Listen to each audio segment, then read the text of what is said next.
Revision of total hip arthroplasty, both components, with or without autograft or allograft. The physician revises a total hip arthroplasty. With the patient in a lateral decubitus position, the physician may access the hip through the previous hip surgery incision. Muscles are reflected. A trochanteric osteotomy may be performed with an oscillating saw. The physician incises the hip joint capsule. Any scar tissue is removed. The physician manually dislocates the hip. Cement is removed from the upper portion of the femoral stem with a motorized or hand instrument. The stem may be removed.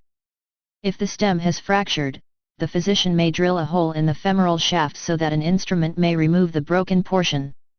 The physician removes scar tissue and cement from around the acetabular component with chisels and gouges. The acetabular component is removed from its bed. The physician reconstructs the acetabulum with cement or screws and bone graft. The new femoral stem is inserted into the femoral shaft. The physician may augment the area with an autograft or allograft.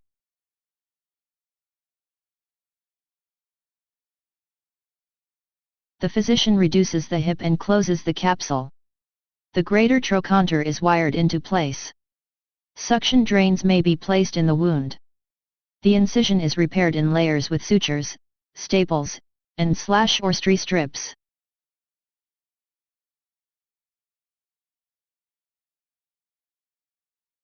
Revision of total hip arthroplasty, acetabular component only, with or without autograft or allograft. With the patient in a lateral decubitus position, the physician accesses the acetabular component through a previous hip surgery incision. Muscles are reflected. The physician may perform an osteotomy of the greater trochanter with an oscillating saw. The capsule is incised and the hip manually dislocated. Any scar tissue is removed from around the acetabulum. The physician removes cement from around the acetabular component with chisels and gouges.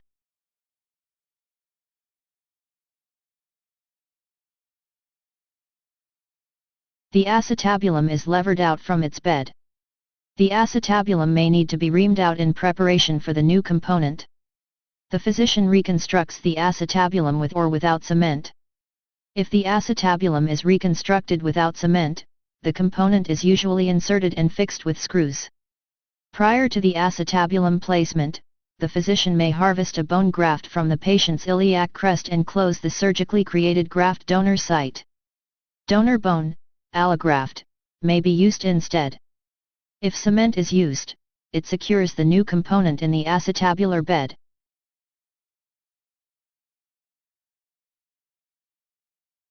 Once the cement has dried, the hip is reduced and the capsule closed. The physician may place suction drains in the wound. The incision is repaired in layers with sutures, staples, and slash or stri strips.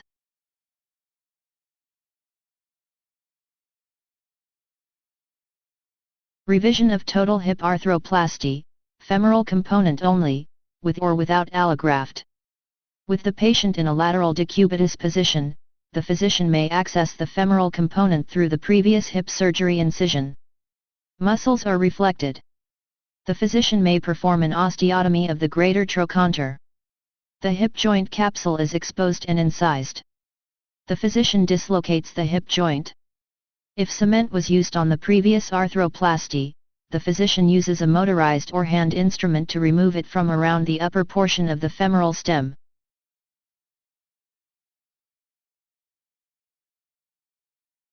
If loose enough, the stem is removed with forceful blows. If the stem cannot be removed, additional cement may need to be removed from the femoral shaft, so the stem can be extracted. The physician may place cement in the femoral shaft and insert the new femoral component. If the revision is cementless, donor bone, allograft, may be inserted as needed into the femoral shaft between the cortex and femoral component. The hip is reduced. The physician reattaches the greater trochanter with wires. The incision is repaired in layers with sutures, staples, and slash or stri strips.